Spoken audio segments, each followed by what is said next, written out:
I agree. Hello, there's Michael. We've got, it looks as if we've got the whole Scotland away instructors going on here. Cheers, mate. It's good to see you all. I'll just give it a couple more minutes just to maybe let a few more people in. We've got Michael, we've got Yvonne, we've got Alan, we've got Albo, we've got Alice, we've got Dan, we've got Emo, we've got Gillian, Oscar, Sam, Tom. I said Yvonne, didn't we? So great. It's raining here. There's Tom. There's Tom. It's raining here. So if it goes, if you can't hear me, I'll stop talking, but I won't be talking for much anyway. So I'm working in the conservatory. Okay. I'm okay. You can hear me. Tom can hear me. Mm-hmm. Let's crack on. And then if anybody jumps in, they can jump in. So thanks for joining. Welcome to one of our Friday lunch and learns. If you've not been to these sessions before, this started in lockdown actually, and it came about because it was give something to do on a Friday afternoon, and I was chatting to some of my friends and some of my colleagues, and then sharing that with clients. So it was just to get some feedback and information out there. So today, I am pleased to be joined by another Oxygen Advantage coach, Ken. Ken is based in Belgium, and Ken did the OA mentoring course that we were running with the Oxygen Advantage. And one of the things that we were doing on that course was starting off with, right, we'll create a story.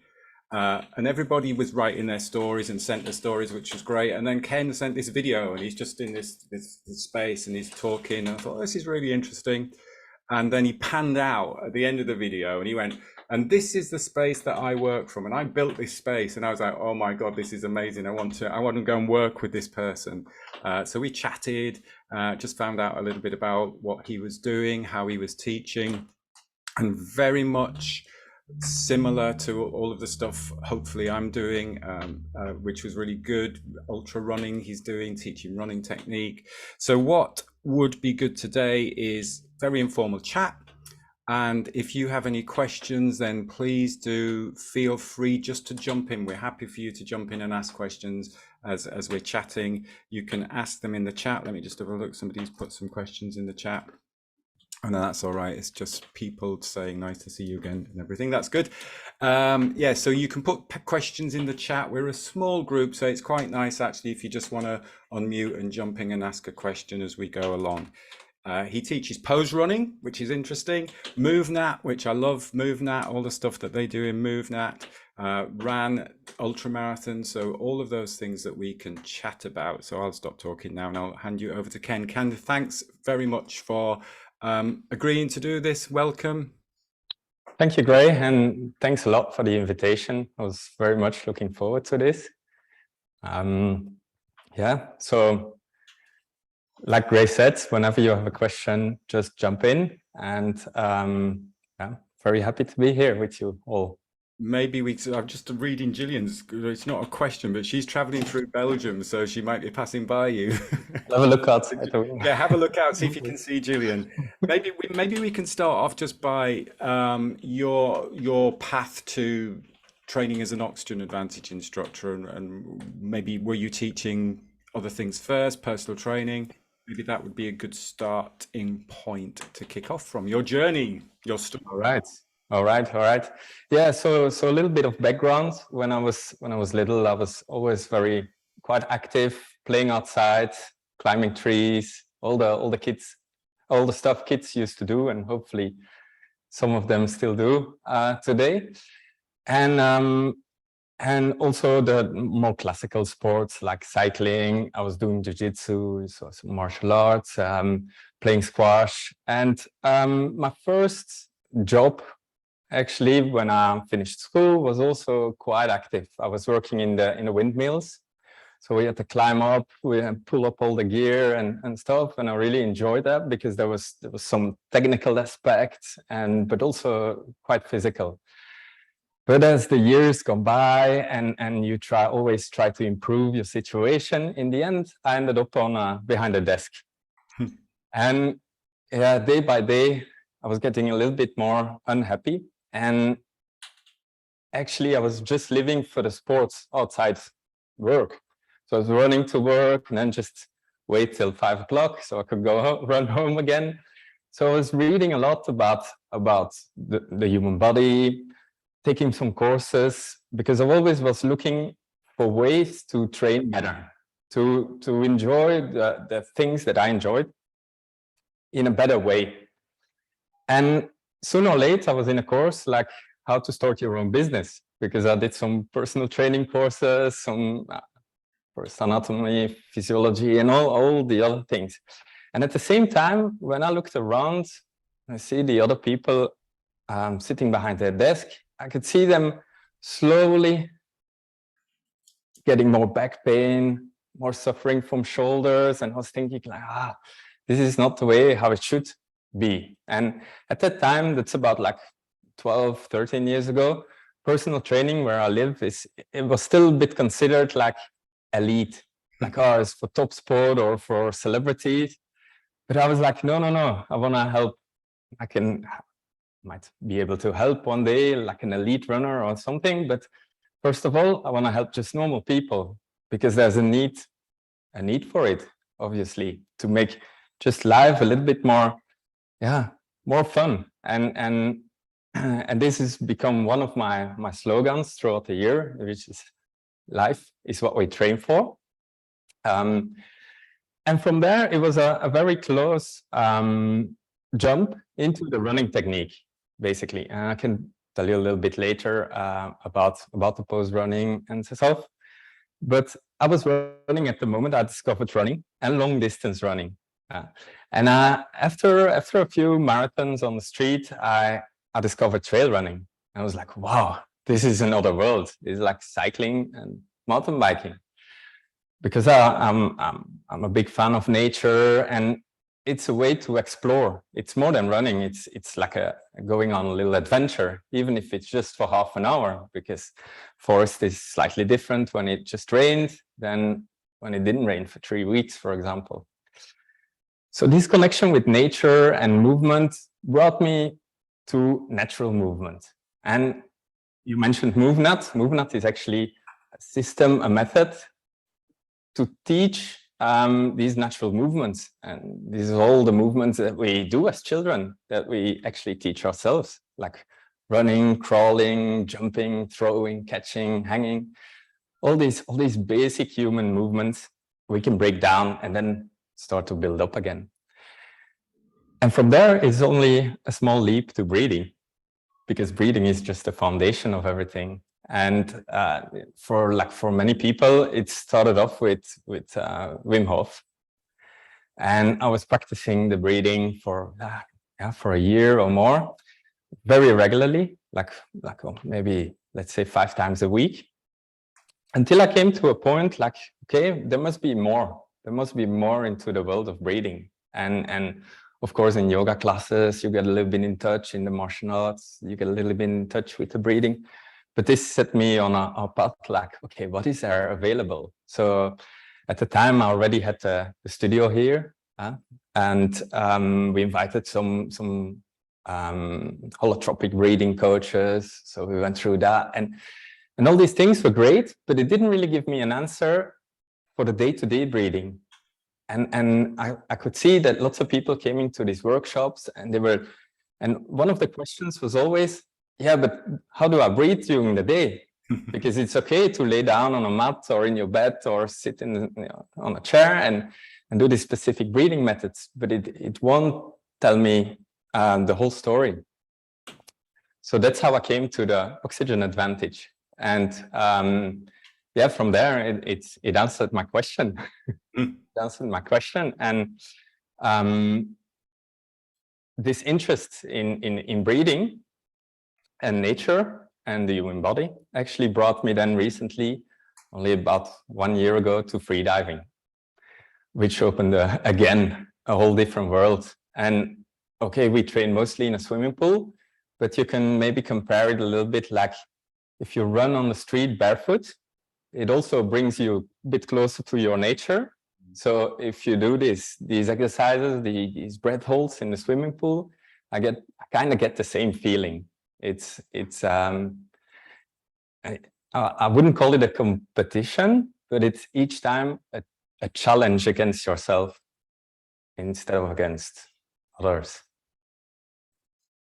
I remember, actually, I'm just thinking that's interesting because it's the route that a lot of people take in terms of breath. It's come from Wim Hof because everybody sort of Wim Hof is out there, and then it's like moving into oxygen advantage. I love that point you made about free diving and sort of like that comparison of being closer to nature. And I remember Georgie, one of the OA instructors, said with free diving, the bit where you're challenging yourself is that the way you challenge yourself is you have to relax into it. And that really resonated because, again, it's like when you're teaching running technique and movement and everything, is you have to relax into the bits when it gets hard. So I think that's quite a nice comparison. Yes, yeah, and it also ticks a lot of boxes because people think, okay, you're a trainer, it's very easy to stay active.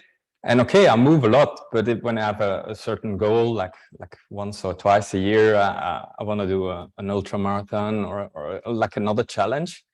It's sometimes very hard to set time aside for specific training. And here with the free diving, I get my breath work in, I get my meditation in, I get my social skills in because it's new people you meet, and I get this feeling like I'm a beginner in this sport, and it's very exciting because it's a sport with a lot of tradition, but on the other hand, they're very, very open to new science. So, for example, when you visit a local athletics club, they're like, "Oh yeah, what do you train? Like pose technique? Oh, we have our own methods," and because there's so much tradition in the club, and we're teaching it like this for so many years, and okay, we're not gonna touch it. But in the freediving, they're like, "What? You're an oxygen advantage coach? Okay, maybe we can learn from you." Yeah. So they're very open to those to new things and things to try out and see what effect they have actually. Yeah. Claire's just posted, actually, challenge against yourself instead of against others. She'd love that. So that's a nice little quote that she's pulled out there from what you said. So are you coaching free diving then, or is this something that you are getting into personally? So are you teaching people in terms of... No, not at the moment. And it's not directly my ambition because it's more, in first instance, it's something for me.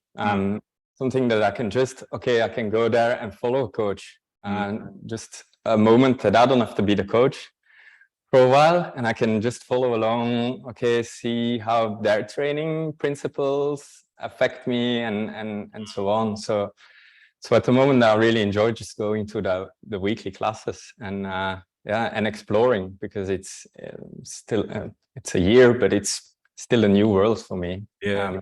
Also because there's 3 different disciplines. There's a distance, there's static where you just hold, and then going to depth. So for me, I have no intention to break any records. I just there to enjoy the journey. So exactly. And that, presumably, like you said, they're taking tips from you. So they're asking you about oxygen advantage and how that can help. So are you giving a few tips with the group, or? Yeah, because there's a lot of overlap as well, and there's definitely exercises that will help people to train on land, like breath holds while running or breath holds with other physical activity. And then it's also interesting to think of exercises from the oxygen advantage and translate them into water. So there's always always things to try and error and just explore actually and see. The big question most people ask from free diving and breath hold, and I noticed you put in our little introduction, there are breath holds and there are breath holds. So breath hold in oxygen advantage, I am presuming, because I have not done any free diving, is different from a breath hold when you're free diving, because I am presuming, and maybe I'm totally wrong on this, is that if you're going to free dive, you want to hold the breath as long as possible, so you do a hold at the top of the breath. Is that the case? That's correct. Sometimes we train empty lungs as well. Right. but it's always, it's never alone. Never try this alone in your bath or anywhere else. But it's always assisted, and yeah, you always have 1 or 2 people that look after you. Sometimes it's empty lungs, but most of the time, yeah, it's after the inhalation, because that's a little bit safer as well. If you can exhale before you inhale again. So, and usually it's considered when you exhale under the water, something goes wrong. So we don't do that. So you keep your exhalation till you came out of the water. Ah, right. That's so that's like a limit, a limitation, and a built-in safety actually. But yeah, the statements, there's breath hold and breath hold, and because on land, when you do breath holding and running, like in the oxygen advantage, you can stop at any time. And okay, you push yourself a little bit, but when you're under the water, there's always especially in the swimming pool, you want to reach the end. Or when you go down, you still have to come up. So there, it becomes more of a mental game as well.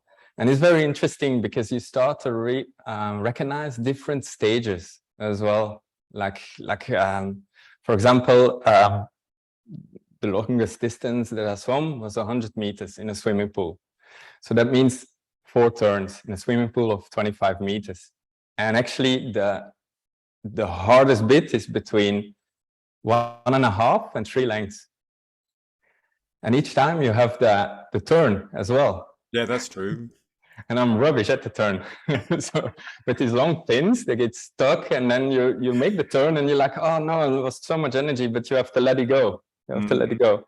And then after this 1.5 lengths, it becomes very difficult. Like your body scream like, I wanna get out. I wanna get out. Your legs will start to burn. And then you do another turn. And then actually it starts to get better. You're like, oh, it starts to get better. These contractions, they're very strong.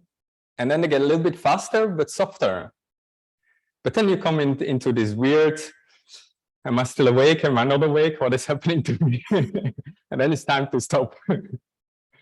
So but when you're a little bit more experienced and you get through these phases, you get used to getting through all these phases, you can work with it as well. It's like in the marathon, they say at 30, 35 kilometers, you hit the wall. And it's for everybody. But you know, if you've done a marathon or two, you know, this feeling, it will go. I will get through this. And it's a similar thing. And it's, yeah, I found it very interesting because here it's mind-body connection, and it's always a lesson. Always. Yeah, I think, as you say, that feeling you most probably would not go to on land. You wouldn't get those different feelings because, as you say, you can challenge yourself, but then there's that point where you go, no, I need to take a breath in, and I suppose you're using less energy in water, apart from the turns. Yeah. But still, you have the intention. That's also another part. When it gets harder, you have the intention to speed up. It's like a natural reflex, like, oh, it's getting harder, I need to speed up, I want to reach the end. But the more you speed up, the harder it will get, because you just produce more CO2. So it's a like you really have to imprint, like, when you want to speed up, slow down. When you want to speed up, slow down. But it's counterintuitive. So and then if I just think about, if people want to have experience a little bit this feeling on dry land, or willing to push themselves a little bit more, I would recommend to use a nose clip. You can always take it off if you want to breathe in through the nose first, but this makes it, you don't have to hold your nose. And you have your hands free for running, and you can put a little bit of pressure as well when you close the glottis and everything. So that might help just to extend a little bit further. I think that's a good point, because I often don't use the pinch the nose when you're running, because then that affects how you move, and particularly if you want to go for a longer distance with that nasal breathe, it's difficult when you're holding your nose. So that's Yeah, and when you get these contractions, some of the air gets in yes. or escapes, especially if you're running. So you're doing so many things at the same time. So yeah. But I like that point you make again about slowing down to speed up, because I was literally doing this with a client the other day. Is you get to that point where you're getting to sort of like strong air hunger running, and it's like, do I go a bit faster to get? So we were doing markers. So it's like, do I go a bit faster to get to that marker, or is it going to be better to slow down to get to that marker? And there is that point when you really get to the edge. It's like, if I go fast now, I'm gonna gas out. If I slow down, I might just ease that little bit out. So that's a really nice point I think you put across there. Yeah, but it stays difficult each time. Yeah, and it should be. That's the whole point. It doesn't get any better. It doesn't want to. We with that, is like you say, it's the whole point of why we're challenging ourselves, and we're deliberately stressing the system. It should, if it's easy, or if we've got plenty of exercises and plenty of breath work that you can do that are sort of like down regulating and stuff, so that it should be challenging. That's great. So please feel free, anybody, just to throw in any questions, or just to unmute yourself, and if you want to ask a question, then just jump in. Talking about, so we're talking about running there, a little bit more about pose running. It's interesting because when I was years ago looking at different methods of running, I was looking at chi running and pose running, and I got involved in chi running only because they got back to me before the pose running people. So yeah, I was looking at both of the methods because they were sort of like the only methods out there back in 2004 or whenever it was, when I was looking at running techniques. So how did you get involved in the pose running technique? Like you got involved in the chi running. I was also those were the only ones who got back to you in Belgium. So I was also looking around, like, okay, I understand the training component, but there must be something else. Like there must be, and like any other sports, there's also technique. And when we look at like kids running compared to adults running when they didn't run for 10 years or 20 years, it's something different. So I had the chi running book. And okay, the post running coach came back to me, and actually my first clinic that I did was in London. And I also had the post running book, and but still it was a bit confusing. I tried it myself, but you didn't really understand it.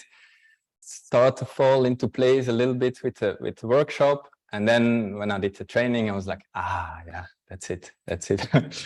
So I just, yeah, when you look at chi running, pose running, you have now natural running, you have all the different types and methods. They're actually all, the principles are the same.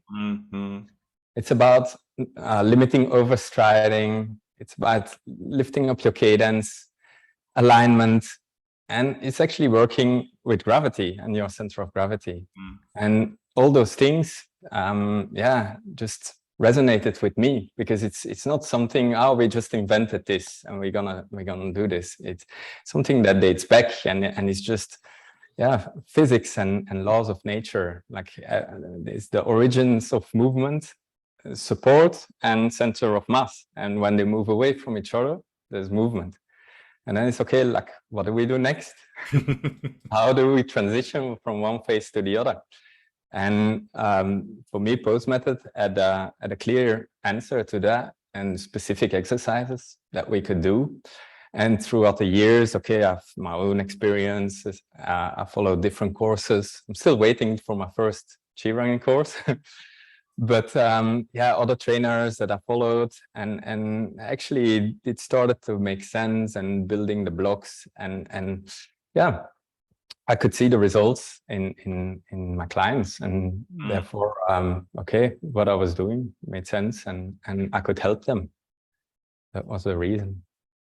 And I think you like me, now we've moved into the Oxygen Advantage instructor and I think Kevin's on here as well. So he's a running coach. There's quite a few OA instructors who are bringing running and breath into their running, because like with the chi running is all great, and they really focus on nasal breathing and endurance, etc., etc.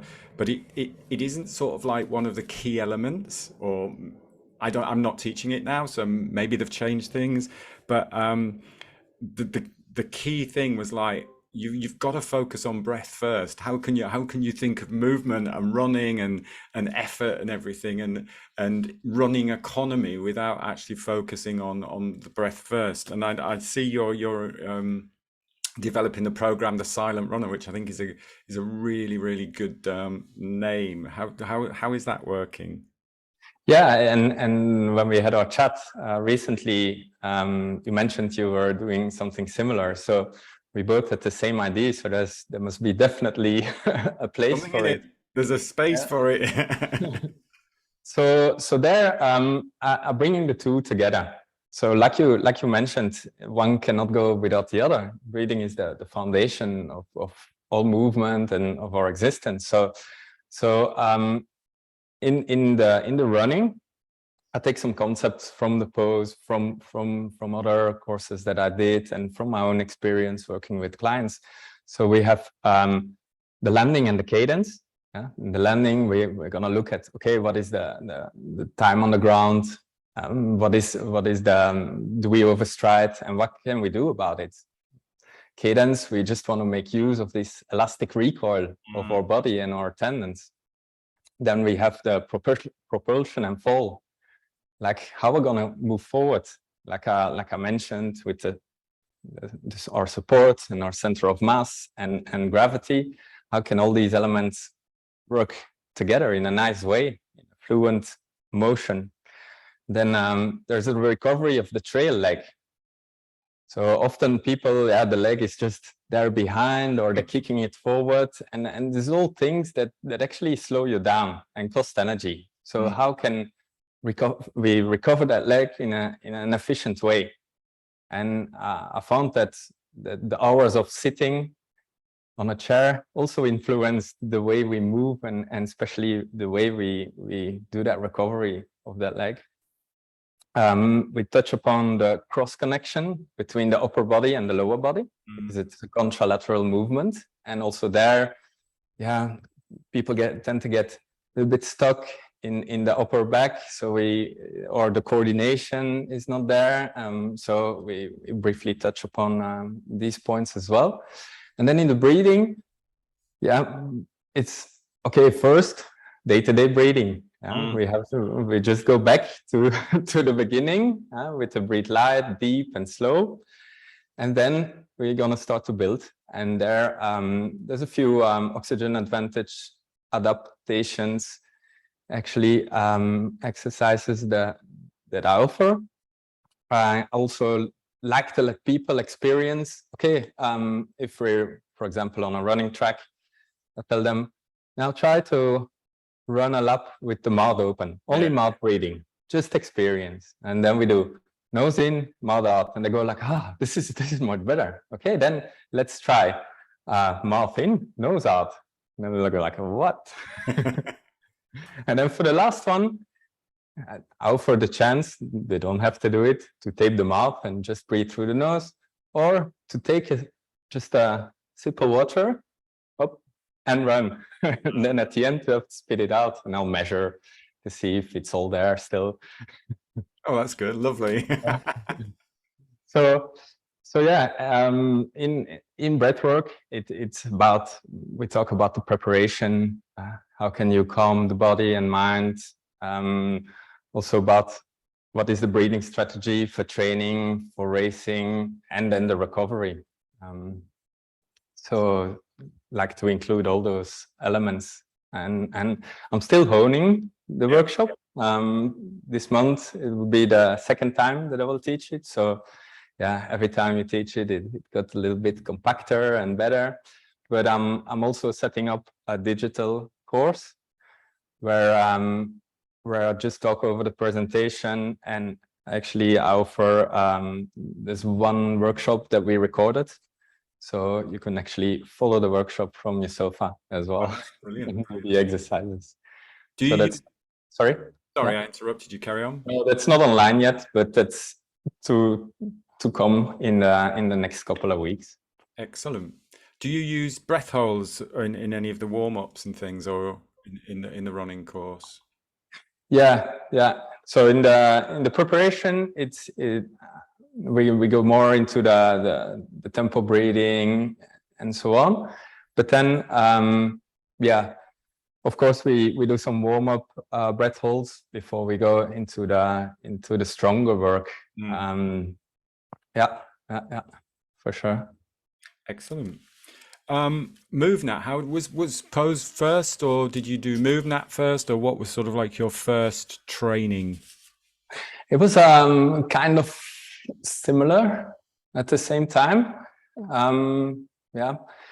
Because again, the running aspect in MovNat is very, very close to chi running and pose running. So I was like, and the concepts of movement or again, all closely related with gravity, shifting body weight, and so on. So like I said, what really attracted me in there is this natural aspect, is this primal movement, something not new, the latest fitness gadget, but something that comes from our childhood and that we can actually go back to and maybe improve in certain ways, or at least make more efficient, since we now understand what we were doing, and by making small adaptations, actually we can transfer the same movement to a bigger challenge. So like for example, a higher tree or a higher wall that you have to climb over, because you know the principles, so you can apply them again and again. Of course, we need to train a little bit to get better and stronger. But to give a little bit of a picture about what we're looking for in this natural movement is, so we have the environment, and the environment is usually, we have a certain terrain, a certain distance that we have to cover. Maybe there's an obstacle we have to climb over. Maybe we're wearing a backpack or just holding a child. So these are all like things that determine our environment. It might be the weather as well. And then we have a situation. So do you have a time limit? Do you have to be home for a certain time, or you have to go to work or anywhere else? Is there a threat? Like, okay, something happened at home, I need to be home now.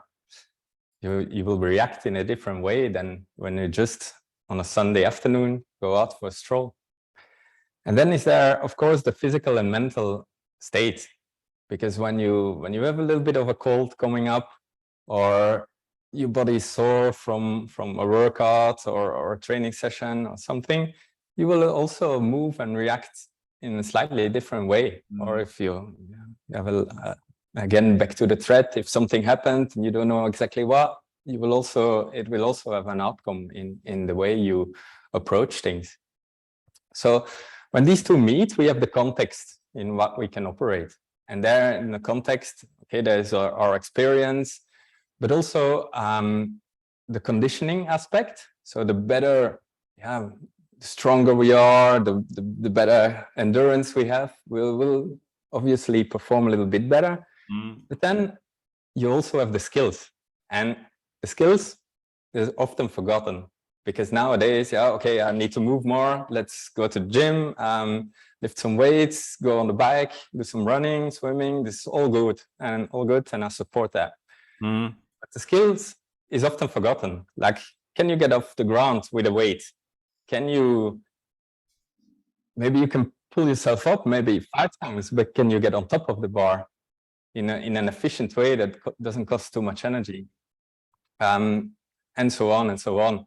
And when we start training and developing these skills a little bit, we see that at the same time, to a certain extent, the conditioning is also coming up. Mm. So usually it goes the other way around. Okay, we did cycling, running, and now I'm ready to choose a new hobby, and and there you're gonna develop more skills and coordination. But actually, I'm more of a supporter of getting it all together right from the first time. Yeah, I like that because again, as you say, a lot of the time you're just focused on, right, I need to build my endurance, I need to build my speed, or I need to build my strength. But if you miss out the whole skill of it, and yeah, that's a really good way of putting it. I like that. Mm-hmm. Yeah, and it's also something very like often people choose running because all you need is shoes and you can get out. Yeah, but the natural movement as well. So I often tell people they want to move more. Okay, try sitting on the floor in front of the TV or when you're reading a book, because then your body, you don't need the Fitbit to tell you have to move. Your body will give you a signal, I have to move a little bit, because there will be no 2 minutes that you're in the same position. You'll always make a small adjustments and small adjustments. So you come through all these different sitting positions. When you forgot something, you have to get up. It's way lower from the floor than from the sofa. And when you just hang in front of the TV, you don't get these signals because your body is too comfortable. And everything with two is not always good. We need change. We need often variation. So that's how you can get started. And another thing is I like to see the world through the eyes of a kid.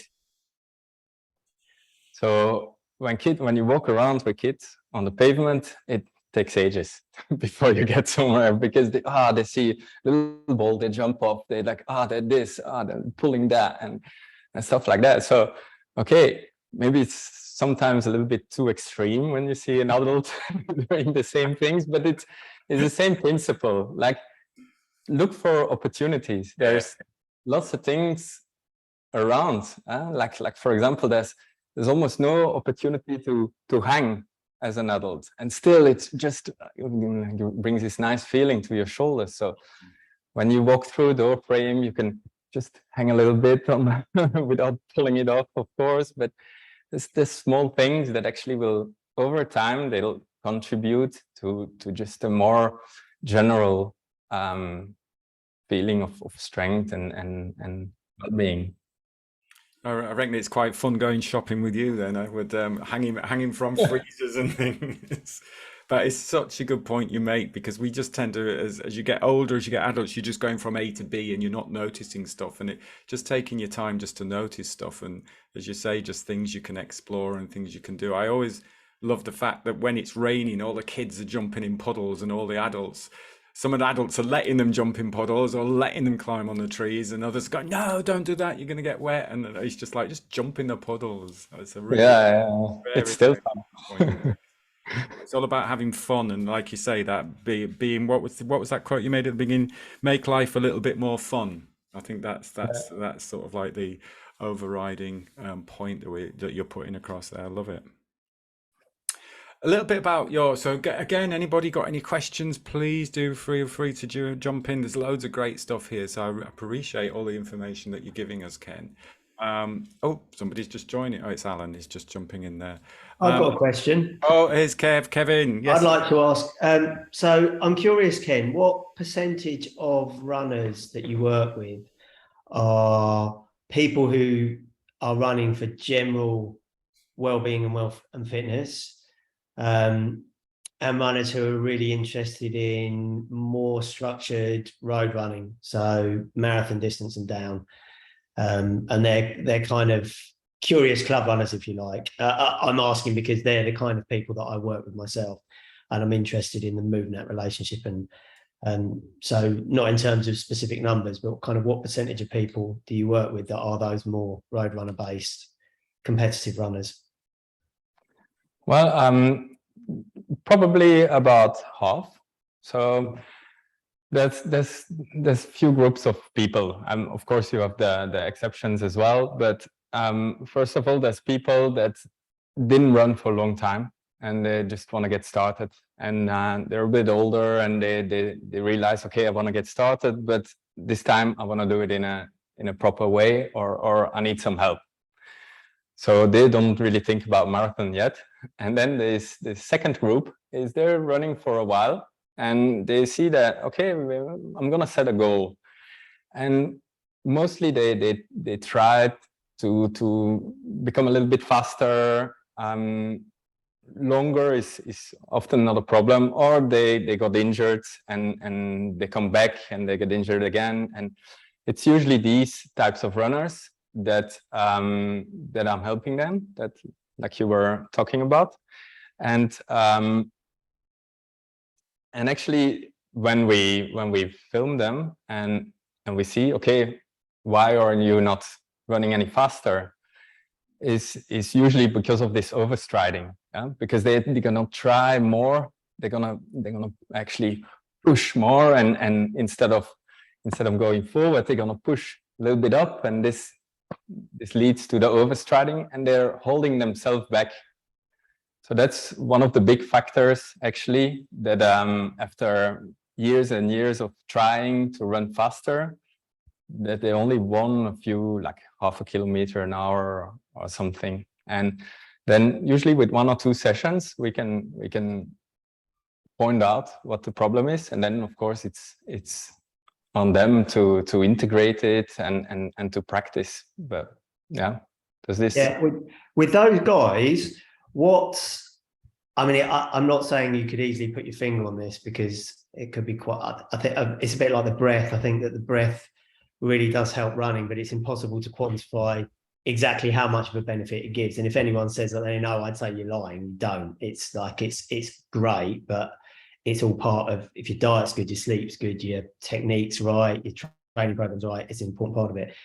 With MovNat, with those more, with the runners that are maybe more focused on road times and doing road times, are there things, because I'm interested in looking at MovNat, and I haven't decided one way or the other whether it's something I want to do or not, but what have you taken from that you, or you could think of, that you found useful to then practically apply for those runners, that they are then able to do, rather than a more general understanding of, okay, so these are good movement practices. Mm-hmm. I understand how we move. So it could be like crawling, you found is really useful to then use with some runners. And again, it's different with everyone. So it's kind of your sense on your experience with MovNat, runners, translating that specifically to running.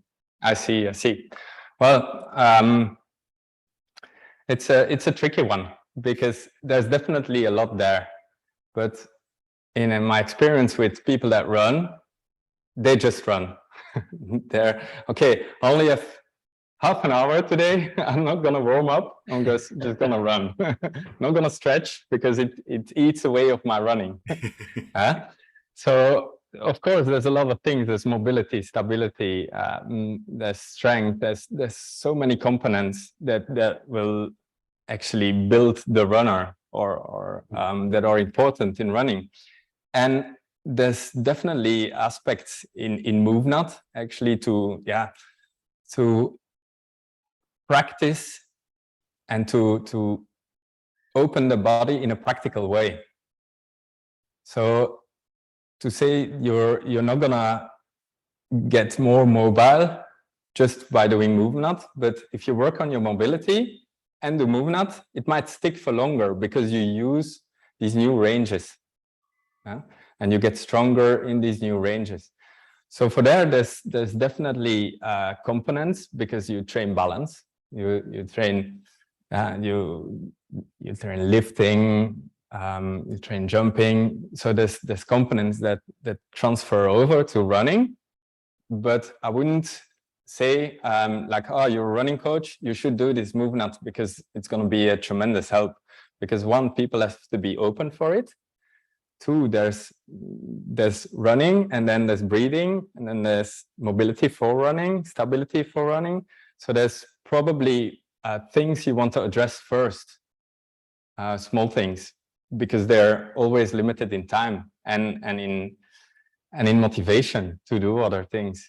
And yeah, that's so when we have a technique session, I really like to point out, look, this is technique. When when I see your knee going in every time you land, you have to book another session, because then we can work on that and do on that. I see you're breathing not in an optimal way. I can give you 2 exercises, but if you want to get deeper into this, we have to book another time slot. Does this answer your question a bit? Yeah, yeah. So we've got a couple more questions. Thanks, Kevin. We've got a question from Claire saying, I've seen that MovNat are doing an aquatics course. Are you, that aquatics? Yeah, that's right. Are you familiar with the content of that at all? Not specifically. I didn't do the aquatics course. I did the combatives course, which was also very fun. Very fun 2 days or 3 days. I understand they also, it's about, yeah, a little bit of life saving, because it's about helping each other, making sure you can help yourself. So there, I've seen in their program, they also have, they touch upon some freediving techniques and exercises. But more than that, I cannot tell you about it. It was on the radar last year, but then yeah, I chose to do something else. So up until this day, I didn't do the course. There's always lots of different courses we can do. Alice has got a question. Alice, can you jump? I want Alice to jump in and ask the question live, because I want to see your studio as compared to Ken's studio, because the wood's going that way on Ken's and it's going that way on Alice's. I know, and I didn't build mine myself either. Yeah, I just wondered whether, so do you tend to see, if you're dealing with a runner, do you tend to see them individually and then put them in groups, or do you work more in groups with them? Well, mostly it's individual. I also teach regular workshops, and also in collaboration with Vivo Barefoot, I teach some workshops in their shop, because they sell the shoe and they go, oh, I want to go running, and they go, don't run 2 hours with these shoes. So so yeah, it's through the workshops or individually. And I used to do like a learn to run. We have this start to run concept here, but they don't touch upon technique. And the learn to run was like, okay, 12 weeks, 2 times a week, and we're gonna build up with proper technique. So the first 6 sessions, we didn't go for a run. We only did exercise, small run, like 50 meters, 100 meters. And it was good, and people, yeah, they came regularly because they had like an appointment in their agenda. But out of time, yeah, it took 2 evenings of the week, and my evenings in the studio here, as you know, are very very wanted. So so now yeah, at the moment I don't offer that anymore. Okay, yeah, thank you. This has been really interesting. Thanks. Welcome. Any more questions? Anybody else want to chip in with a question? Not at the moment. I just want to ask you a little bit about the ultra. So I know you are, why did you come over to Wales from Belgium to do your ultra? Well, first of all, my wife is English, so we have a little bit of connection with Great Britain. I've been to Wales before, it's lovely. And usually I pick 1 or 2 races, like ultra races a year. So some moments I run a lot, but I'd like to do other things as well. So usually in the winter, my running is a little bit lower, or I don't do these longer distances. And then I tend to build it up again towards the summer. And yeah, there's some races I did in France, in the Alps, in Switzerland, in Romania. I went to Nepal to do the marathon from base camp.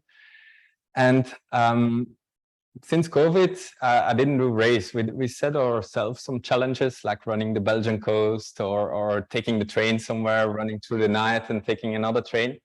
But there was like an itch that I wanted to do a race again. So I don't compete to win. Again, it's just a challenge for myself. But it's nice to follow along a route and see what happens on the way. So so yeah, Wales came up on the radar. Also because I was planning soon or late to do an attempt for the Bob Graham round. So I thought, okay, Wales is a little bit similar terrain, similar conditions as the Lake District. So I might learn something, or I might get something out of it that can be useful. And that's why it became Wales. And what's sort of like typically your training program for that sort of like long distance runs? When you're going in for an ultra, how do you sort of like plan that? Yeah, that's hard to say because We've like got 10 minutes left. How do you train for an ultra in 10 minutes, please? Thank you. So actually it changed throughout the years, because it's about 10 years now. I do this every year. So I kind of know how to prepare and how to get ready as good as possible, because it's never perfect. Where life gets in the way. I have a family, I have a job. So, but the advantage is that I'm very active at work, and I can plan some sessions with clients. Okay, I'll run along with you. Let's just take you for a marathon. Thank you. Yeah. Get some basic fitness in, but then I'll also try to get more longer distances in. And for me, what works well is actually to not train too long. Like for example, here the 100K, I'm not gonna do a training of 80K, for example. But like on my longest runs, I would try to do like a super weekend or something. So where I run 3 hours on Saturday and 3 hours on Sunday. So you get a little bit of feeling not completely rested, but still a little bit recovered. And yeah, the first hour is always terrible, but then you get a little bit more into it. So sometimes I put one on Friday as well. And so it's a bit, it's a little bit experimenting what works better for you, or what works best for you. But this comes more through the years, and if you were planning to start with it, then it's more or less similar for everybody. Okay, where are you starting from, and what is your ambition? Is it realistic, and how can we build up in a good way to this? Because the one ultra run is not the other one. You have, like in Wales, the height goes up to maybe the highest point was 880 meters or something. So you have some climbs, but it's not the climbs from the Alps. So you say, okay, the top is there. Maybe I can do a small run in the Alps.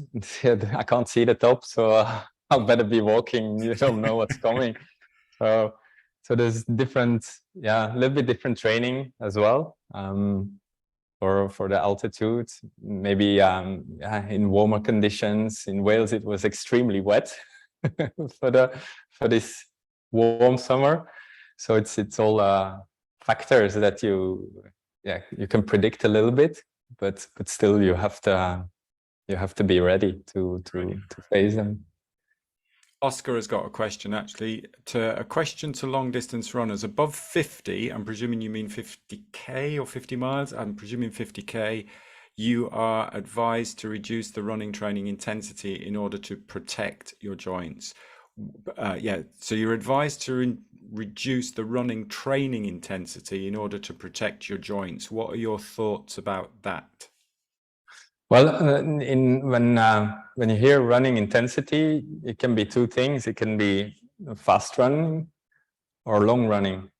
So anyway, when the distance increases, there's more benefit to very slow running and just getting the time on the legs. So my long runs are very, very slow. It's not race pace. It's just below that. It's like nasal breathing. Just getting your body used on the time on the feet. And this intensity, it's also this duration, it's also something you build up. But it shouldn't be too strenuous. You shouldn't feel like I have to recover from this for a week. Because then training sessions that are a little bit faster, or we're gonna do some stairs up and down to get the legs working. Yeah, you want to be fully rested to get the most out of those. So often people do the long runs a little bit too fast, and then the faster runs a little bit too slow because they're not recovered, and everything becomes like one similar speed, and yeah, it's not ideal to progress. Kevin's just made a really good point, actually. So Oscar put 50. It could be age. So age, I was saying 50 kilometers, but it could be age of 50. So 50 years of age. Yeah, sorry. I'll pipe in with this. I'm 49. I'm 50. Yeah. I've got. Slow down, Kevin. I know some. So I know one of the guys who really well, who just came third in the V50 in the big half. And I think that it depends with intensity. It depends on, are you talking about intensity over 30 meters? Are you talking about intensity over 400 meters over a K? It really depends on how much that intensity is, the volume that you're doing, the recovery time, and the recovery time between the intensity. So if you're going out and you're doing 30 meter sprint, you're building up to 30 meters, and then you've got 2-minute walk, but then how much recovery time? So I've just got injured because I did too much, too close together. I can handle the intensity so long as I give my body, I need at least 2 days after doing any kind of session. With regards to intensity, it's important. I really think it's important to run. So Michael Joyner, I think it is, I've got a great haiku, he said, run lots of miles, some faster than your race pace, rest once in a while. So as Ken was saying, most of your running should be done easy, controlled. Nasal breathing is great for that because it keeps you running slow. But you definitely want to be doing some running at a pace that's a bit quicker. And occasionally, even if it's just so some of the guys 30 meters 4 times at the end of an easy run, you're using muscles you only ever use when you run that fast. And if you never use them, then when you get into the back end of a marathon, an ultra, anything, your brain doesn't know they exist. You don't go to them.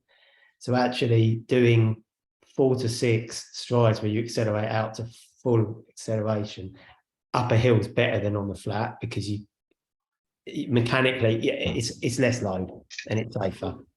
Yeah, and it also depends what is your background.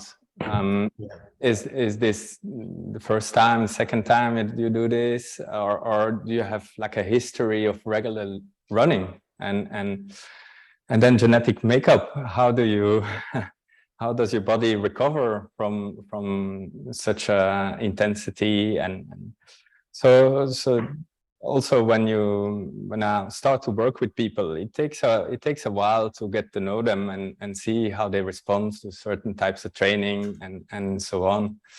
So yeah, my advice is always start a little bit too easy, then we can always progress and see what we can do. I think the other important point you made again was about runners get out and just run, and that was something I noticed. I'm 10 years older than Kev, but I suddenly remembered I need to put some walking into my training because I wasn't walking, I was working, I was I wasn't going for long walks. So just putting that walking in as well has really, really helped. We're getting a few more questions through. We've got 1 minute left. Claire says, thanks, Kevin. I use hill sprints for intensity to protect my joints. Dan is asking about the link with HRV and recovery. Thanks, Dan. That's a good one to ask at the last minute. Are you measuring? Dan has just been in Scotland with us, so we've been doing a lot of work on heart rate variability. Do you use heart rate variability at all as a measure, Ken? I do from time to time, just to understand it better and also to know a little bit what's going on. But I'm not so much of a gadget. I like to, for myself, I like to follow more the feeling. So I'm usually not training with heart rates. I just take a watch because otherwise I'm home too late from my run. I just keep running. So, but there are definitely times that are for a few months that I measure, that I track, and there's a few clients also where we follow up, especially stress related, and to see what the breathing has an effect on this. Yeah. Brilliant, excellent. So any more questions? We're at 2 o'clock. So if anybody's got any more questions, please do jump in. If not, if people want more information on you, Ken, how can they get in touch? Where can They can reach me through email, Facebook, Instagram. Maybe we can put the links in the email with the recording. Yeah, I've got here the website. So you didn't say website. There's the website. I had that one ready. So the website is BeMoreActive. I'll put the website in there and I'll pop the email in there. Sure. And yeah, it was lovely also to see a few different people, also coaches from the Oxygen Advantage. Quite a few coaches on here actually. So organize a weekend, get together, because I'm sure we can learn from each other. Yeah. Excellent. Anybody else got any questions before we finish? No? Okay. Well, I really appreciate your time, Ken. That was excellent. Really, really beneficial, really useful. I've learned a lot from that, and I'm sure everybody else has. And thank you everybody else for joining. If any of the new instructors or anybody who hasn't done a Lunch and Learn before, if you feel you want to do one now, then please do give me a shout and we can arrange one. I know Kevin's done one before, so maybe Kevin, you were going to do one again. Some of the new guys from Scotland, perhaps if you want to jump on here as well, and maybe we can do another one with Ken, a little bit more information as well. So I will let you all go and have a good rest of the day. Thanks again, Ken. Thanks for joining, and thanks everyone for jumping in. Yes. Have a great weekend. Thank you, Gray, and everybody else. Take care. Thank you. Bye. Bye. See you. Bye-bye. Bye-bye.